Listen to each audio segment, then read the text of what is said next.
Have you ever booked a flight only to wonder, why on earth are you flying east just to go west? Like flying from Denver to Los Angeles, via Houston, or from Boston to Paris with a stop in Atlanta? Nope, you're not being tricked. This bizarre routing is real, and it's no accident.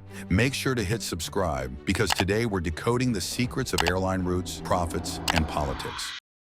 Behind every detour in your itinerary is a strategic plan rooted in math, efficiency, and international politics. The two major models that airlines use are hub and spoke and point-to-point. Major legacy carriers like Delta, American, and United rely on the hub and spoke model. Think of it like a bicycle wheel. Smaller cities, spokes, feed into a central hub, where flights then branch outward. For example, Delta might route you Louisville to Atlanta to Rome. A direct flight might seem faster, but combining passengers from multiple cities onto one international plane means higher occupancy and bigger profits. Why do airlines love hubs so much? Here's the breakdown. Aircraft utilization. Larger planes get filled for long-haul trips. Cost efficiency. Fewer direct routes mean fewer crew hours and maintenance costs. Scheduling power. Hubs help control flight waves, synchronize arrivals and departures. But what about you, the passenger? More layovers, longer trips, higher chance of delays or missed connections.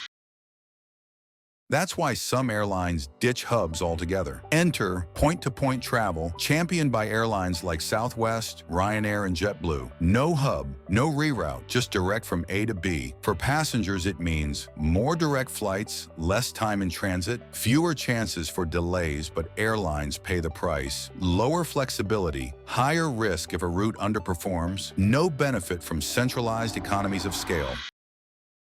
Here's the truth. Airlines don't design routes for logic or geography. They do it for profit. Every route is calculated based on fuel efficiency, operating costs, airport fees, passenger volume. A Boeing 737 might be great for short hops, but terrible for 4,000-mile journeys. On the flip side, a half-empty Airbus A350 flying direct? That's bleeding money. It's more efficient to route flights through hubs, even if it means more distance. Every minute on the ground costs money. Airlines want planes in the sky, generating revenue. Smash that like button if you've ever been stuck on a layover wondering who came up with this madness. But sometimes it's not about money. Sometimes it's about power and politics. Airlines can't fly over every country. Countries like Russia, North Korea, and even China sometimes restrict airspace for military or diplomatic reasons. After Russia's invasion of Ukraine, airlines from the EU, US, and Canada were banned from Russian airspace. The result? Flights from Europe to Asia now fly thousands of extra miles to avoid the region. That means longer flights, higher fuel bills, and sometimes canceled routes altogether.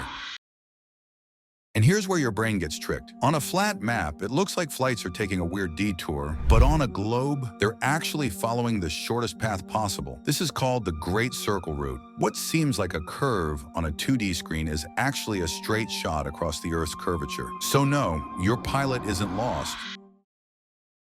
They're just navigating physics, but flight paths are evolving. With rising fuel costs and climate pressure, airlines are testing AI-optimized routes, green aircraft, and fewer layovers. Ultra-efficient aircraft like the Boeing 787 and Airbus A350 are reviving long-haul direct flights. Think Sydney to London, non-stop. New York to Singapore, non-stop. For you, that means fewer headaches. For airlines, a delicate balancing act between comfort, cost, and carbon emissions.